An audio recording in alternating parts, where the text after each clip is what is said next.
first just learning a lot more about active learning and how to incorporate that into the classroom. So it really changed my perspective in both of my classes to where I have shifted more away from lecture, and I still do lecture, but I have active learning components as part of every class now, which is something that I probably wouldn't have figured out on my own or come around to until a couple years into it.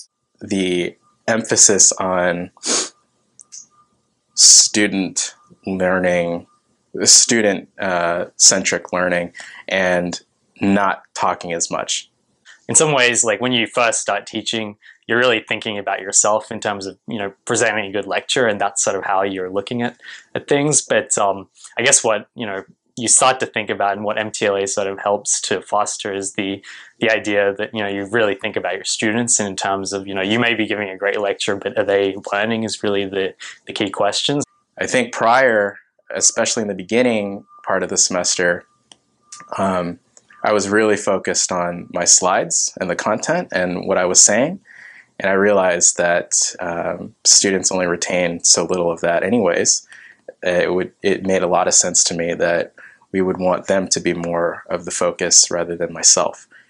Making the classroom about the students, and sort of making them sort of, developing techniques that help them sort of understanding. So one of the real sort of things that has been the focus has been sort of making students do more during class. So certainly as a result of MTLE, I've implemented more I guess like active learning and class like activities where students are kind of involved working in groups. And really thinking about, well, what are the learning outcomes for your course, and how do you accomplish those learning outcomes through activities in the classroom?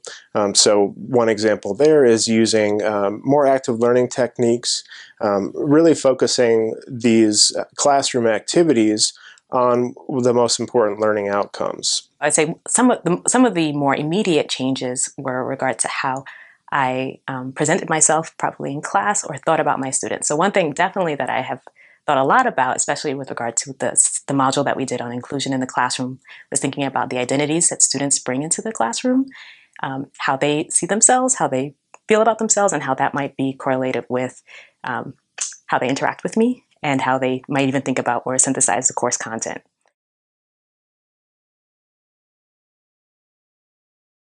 I've really enjoyed getting to know faculty from other departments and programs that I would not necessarily have met beforehand.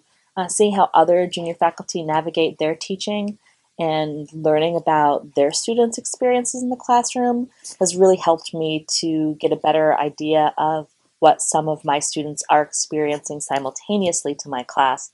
Every week there's a space to share and reflect. And because of the hectic schedule that we have as professors and with our own research, it's really hard to find the time to not just reflect, but also document what you're doing in the classroom. And so MTLE has given me a space to not just individually reflect and document, but also have conversations with fellow professors who really know a lot more in certain fields and have different types of experiences. And I feel that that space to share what's worked and what hasn't worked has been the most beneficial to me in the classroom. In terms of community, what's been most valuable about MTLE for me has been to network with other people. Not just with my peers in MTLE, but in the events that we've had where I've gotten to network with other people from other branches of the university. It's also provided me a better understanding of how the university works as an institution.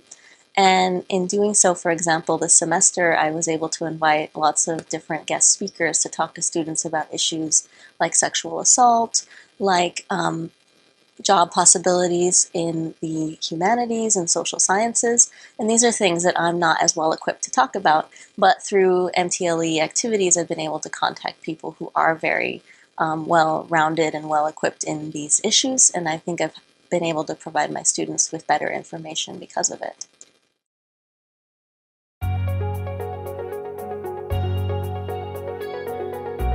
I would say, don't be afraid to try new things in your teaching.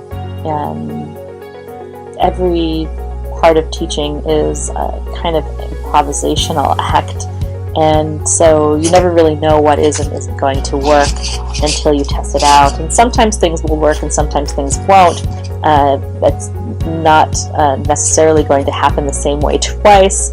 And so it really doesn't hurt to try out new things and see how they go. You can learn a lot, I think, from doing little things, making little changes to your teaching.